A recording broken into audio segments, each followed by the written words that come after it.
प्रिय छात्रों, पिछली वीडियो में हमने प्रगतिवाद से अभिप्राय, उसका अर्थ, प्रगतिवाद और प्रगतिशील में अंतर तथा प्रगतिवाद के उदय की परिस्थितियों का अध्ययन किया था। इस वीडियो में हम प्रगतिवाद की प्रवृत्तियाँ या विशेषताओं पर चर्चा करेंगे और तुम्हारे सिलेबस में मुख्यतः प्रगतिवाद की प्रवृत्ति ही दी हुई है, इसलिए इसे ध्यान से पढ़ें। पहली प्रवृत्ति है उनकी रूढ़ियों का विरोध। प्रगतिवादी कवियों ने प्राचीन रूढ़ियों का जमकर विरोध किया है, क्योंकि उनका दृष्टिकोण भौतिकतावादी है।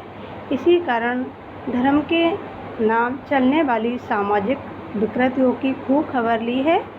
वे ईश्वर को सृष्टि का कर्ता नहीं मानकर जगत के द्वंद्व को सृष्टि विकास का मूल कारण मानते हैं। उसे ईश्वर की सत्ता, आत्मा, परमात्मा, परलोक, भाग्यवाद, कर्म, स्वर्ग, नरक, धर्म आदि पर विश्वास नहीं है। वो तो मात्र कर्म में विश्वास करते हैं। धर्म उनके अनुसार अफीम का नशा है और प्रारब्ध कर्म एक सुंदर प्रवंचना है। अतः प्रगतिवादी धर्म, समाज और ईश्वर द्वारा निर्मित नियमों, उपनियमों को छिन्न भिन्न कर देना चाहते हैं। उनके लिए मंदिर, मस्जिद, गीता, कुरान, बाइबल का कोई महत्व नहीं है। उसे अंधविश्वासों, मिथ्या परंपराओं, रूढ़ियों पर प्रखर प्रहार करके मानव को मानव के रूप में देखना चाहते हैं। वह चाहते हैं कि क्रांति की चिंगारी रूढ़ियों को जला करके राख कर दे, इसलिए वो क्रांति का आह्वान भी करते हैं।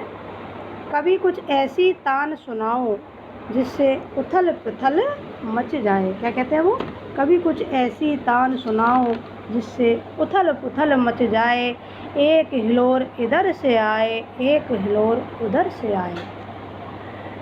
बालकृष्ण पंत जी आदि युग की कौम कोयल को आह्वान करते हैं।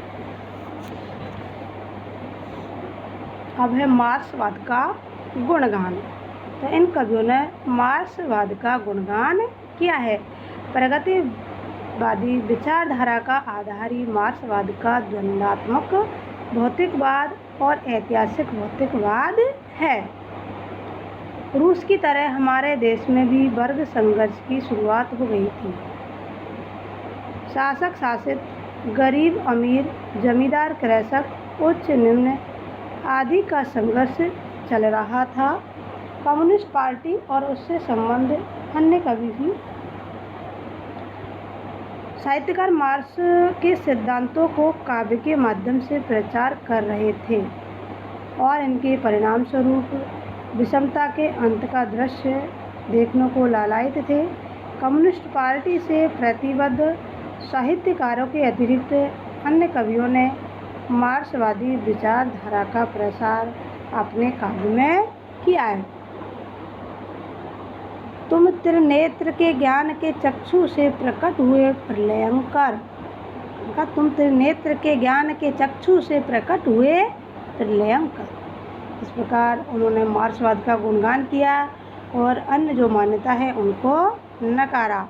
अगली प्रवृत्ति है सामाजिक जीवन का यथार्थ चित्रण। प्रगतिवादी काव्य की एक मुख्य प्रवृत्ति है समाज का यथार्थ चित्रण करना। उन्होंने यथार्थ के धरातल पर उतरकर काव्य की रचना की थी। उनकी रचनाओं में कल्पना संच मात्र भी नहीं है। प्रगतिवादी कवियों ने काव्य में निम्न वर्ग का चित्रण किया है: जीवन में व्याप्त विषाद, भूख, गरीबी, बेरोजगारी, दीनता, शोषण आदि कठिनाइयों का यथार्थ चित्रण प्रगतिवादी काव्य में उपलब्ध होता है। उनकी कविता समाज की दयनीय स्थिति को अंकित करती है। जैसे पंक्ति देखिए: भय आता दो टूक कलेजे के करता, पछताता पथ पर आता, पेट पीठ दोनों मिलकर है एक, चल रहा लुकटिया टेक, मुट्ठी भर दाने को, भूख छिपाने को। मुँह कटी पुरानी झोले को फैलाता, भय आता दो टू कलेजे के करता, पछताता पथ पर आता। तो इसमें एक गरीब की दयनीय स्थिति का बड़ा ही मार्मिक चित्रण अभिव्यक्त हुआ है। इस प्रकार ये एक ही पंक्ति नहीं, प्रगतिवाद का अधिकांश काव्य इसी सामाजिक यथार्थ की अभिव्यंजना है। अगली प्रवृत्ति है नारी सामाजिक व्यवस्था में परिवर्तन। प्रगतिवादी कवि सामाजिक संरचना की जड़ों में क्रांतिकारी परिवर्तन चाहता है। यह परिवर्तन मधुरता के स्तर पर नहीं वरन संघर्ष के स्तर पर होगा। कवि ऐसी व्यवस्था को राख कर देना चाहता है जो व्यक्ति को अंधविश्वासों का शिकार बना देती है और आगे बढ़ने से रोकती है। इसलिए उन्होंने कहा, सदियों की ठंडी बुझी राख सुगबुगा उठी, मिट्टी सोने का ताज पहने इठलाती है, दोहरा समय के रथ का घर घर नाद सुनो, सिंहासन खाली करो की जनता आती है। इस प्रकार वो सामाजिक परिवर्तन के पक्षपाती थे। सभी कवियों ने सामाजिक परिवर्तन का चित्रण किया और सामाजिक परिवर्तन लाने के लिए पुरजोर प्रयास किया। नारी चित्रण देखो, इन्होंने नारी के प्रति इनका कैसा दृष्टिकोण है। प्रगतिवादी कवि ने नारी का यथार्थ चित्रण किया है। कैसा चित्रण किया है? यथार्थ। वह न तो कल्पना की परी है और न ही सौंदर्य एवं उदात्त वृत्तियों की पराकाष्ठा, अपितु वह इसी लोग की मानवी है जो दिन रात पुरुष के साथ आर्थिक और सामाजिक विषमताओं को झेल रही है।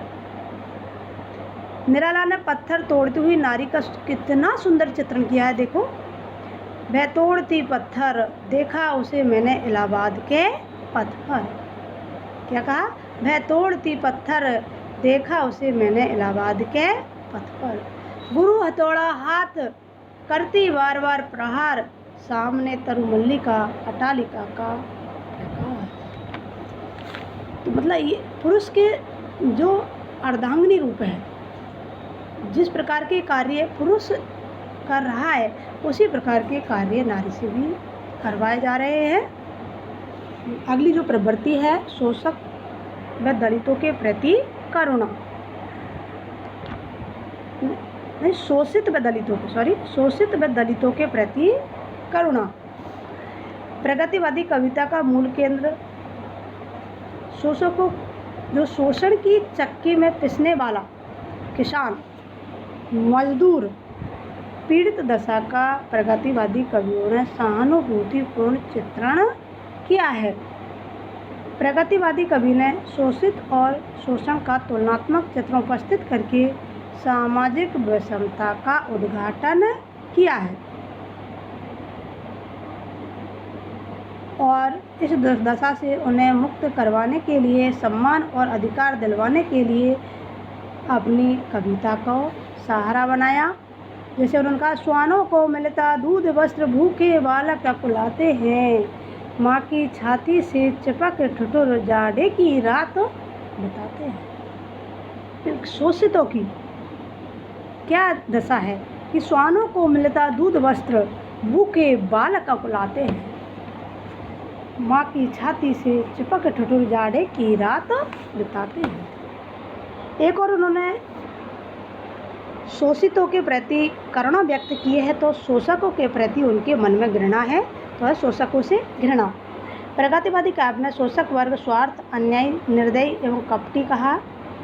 शोषक वर्ग के अंतर्गत व्यापारियों, जमींदारी, उद्योगपतियों को लिया गया है। ये लोग स्वार्थ सिद्धि के लिए पूंजीवादी व्यवस्था बनाए रखना चाहते हैं और जब तक पूंजीवादी व्यवस्था बनी रहेगी तब तक शोषण का अंत असंभव है। प्रगतिवादी कवि अब इस व्यवस्था को भंग कर देना चाहते हैं और क्या कहते हैं, देखो, हो यह समाज चिथड़े चिथड़े, हो यह समाज चिथड़े चिथड़े, शोषण पर जिसकी नींव पड़ी है। कि वह समाज चिथड़े चिथड़े हो जाए जिसकी नींव किस पर खड़ी हुई है? शोषण के ऊपर खड़ी हुई है। ठीक है। अगली प्रवृत्ति, धर्म और ईश्वर के प्रति अनास्था। प्रगतिवादी कवि धर्म और ईश्वर में विश्वास नहीं करते हैं, उन्हें शोषण का हथियार मानते हैं। दिनकर जी ने जो कुरुक्षेत्र में लिखा था, क्या लिखा था ना, भाग्यवाद आवरण पाप का और शस्त्र शोषण का, जिससे रखता दबा एक जनभाग दूसरे जन का। इसलिए उन्होंने शोषण का विरोध किया और क्रांति का आह्वान। प्रगतिवादी कवि ने साम्राज्यवादी और पूंजीवादी व्यवस्था को बदलने के लिए क्रांति का आह्वान किया और समाज में परिवर्तन लाने के लिए क्रांति को ही एकमात्र सहारा माना। उनके अनुसार रक्त क्रांति से भी नहीं डरते, बल्कि उसे अवश्य मानते हैं। केवल परंपराओं और रूढ़ियों का ही विनाश पर्याप्त नहीं है, शोषक वर्ग का ध्वंस करना भी अनिवार्य है। इसलिए कब कुछ ऐसी तान सुनाओ जिससे उथल पुथल मच जाए, एक लहर उधर से आए, एक लहर इधर से आए। इस प्रकार वो क्रांति का आह्वान करते हैं। साम्राज्यवाद और पूंजीवाद का विरोध। प्रगतिवादी काव्य किसी भी प्रकार के एकाधिकार का विरोधी है। वह चाहे साम्राज्यवाद हो, चाहे पूंजीवाद हो या सामंतवाद हो, ये तत्व समाज के विरोधी है। सामाजिक विषमता, अन्याय, अत्याचार, शोषण, दमन की यंत्रणा देने वाले हैं। यही तत्व है। इन्हीं के कारण समाज में वर्ग विभाजन हुआ है। शोषक और शोषितों का अस्तित्व इन्हीं वादों ने उत्पन्न किया। दरिद्रता और विषमता इन्हीं की देन है। मार्क्स का द्वंद्वात्मक भौतिकवाद समाज के इसी वस्तुपरक सत्य पर आधारित है। इसी भावना को व्यक्त करने वाला, इन प्रवृत्तियों का खुला विरोध करने वाला काव्य ही प्रगतिवादी काव्य है। जिसे उन्होंने लिखा भी है, देखो, वस्त्र के अंबार रास्ता जा रहा है, पर न टुकड़ा एक तन को पा रहा है। नग्न बच्चे चिथड़े में, हाय नारी सशक्ता है, पर न कुछ कहती बेचारी। मानववाद की स्थापना। प्रगतिवादी कवियों के दो समुदाय हैं। एक तो अपनी मातृभूमि के लिए लिखता है और अपने ही देश के भिखमंगों, किसानों, मजदूरों, वेश्याओं, विधवाओं का उद्धार करना चाहता है। दूसरा समुदाय समस्त मानवता का उद्धार करना चाहता है। उसे संसार के सब पीड़ित लोगों से प्यार और सहानुभूति है। जैसे उन्होंने कहा, देखो, देश हमारी, धरती अपनी, हम धरती के लाल हैं, नया संसार बसाएंगे, नया इंसान बनाएंगे। जाने कब तक घाव भरेंगे इस घायल मानवता के, जाने कब सच्चे होंगे सपने सबकी समता के। ऐसा नरेंद्र शर्मा ने कहा। प्रकृति का चित्रण, उन्होंने प्रकृति चित्रण भी किया है। प्रगतिवादी काव्य में भी छायावाद की तरह कल्पना प्रवण और भाव प्रवण की प्रवृत्ति दृष्टिगोचर होती है। यहाँ का जो प्राकृतिक दृश्य है बड़ा ही सहज और सरल है। प्रेम का सामाजिकरण, उन्होंने प्रेम का चित्रण किया है, लेकिन उसे समाज से जोड़कर किया है। उसमें छायावादी काव्य में प्रेम एक दुर्य जाल बन गया था, उसमें विलासिता में डूबा प्रेम एकांकी हो गया था। प्रगतिवादी काव्य में प्रेम सहज और सरल रूप अभिव्यक्त हुआ है। इसलिए उन्होंने कहा, मुझे जगत जीवन का प्रेमी बना रहा है प्यार तुम्हारा। राष्ट्रीय चेतना की अभिव्यक्ति भी इनके काव्य में हुई है। अब अंतिम इनका जो पक्ष है वह अभिव्यंजना पक्ष। अभिव्यंजना पक्ष, इसको कला पक्ष भी कहते हैं। तो प्रगतिवादी कलाकार जितना अनुभूति के विषय में सजग थे, उतना अभिव्यक्ति के पक्ष में नहीं। ये कवि अपनी भाषा को आम आदमी तक पहुंचाना चाहते थे, इसलिए इनकी भाषा सहज, सरल, बोधगम्य तथा अलंकारों से रहित है और इन्होंने मुक्तक छंद का प्रयोग अपने काव्य में किया है। उनमें कहीं भी बनावटीपन नहीं है, प्रतीक भी सरल रूप में ही अपनाए हैं। वह आम आदमी की भाषा में अपने भावों को अभिव्यक्त करना चाहते थे। पंत जी ने तो स्वयं क्या लिखा था, तुम भेन कर सको जन मन में मेरे विचार, वाणी मेरी चाहिए क्या तुम्हें अलंकार। स्पष्ट कहा, तुम भेन कर सको जन मन में मेरे विचार, वाणी मेरी चाहिए क्या तुम्हें अलंकार। इस प्रकार उन्होंने अलंकार विहीन रचना को अपने काव्य का विषय बनाया। अब प्रगतिवाद का क्या महत्व है, प्रगतिवादी काव्य का अपना महत्व है। वह जीवन के भौतिक पक्ष का अभ्युदय करना चाहता है, जीवन में जो विषमता है उनको दूर करना चाहता है, मानवतावाद की स्थापना करना चाहता है और जो वर्ग भेद की खाई है उसको खत्म करना चाहता है और समाज में साम्यवाद का स्थापना करना चाहता है। तो इस प्रकार उनका जो मानववादी मूल्य है वो हमेशा स्मरणीय रहेंगे और यादगार रहेंगे। धन्यवाद।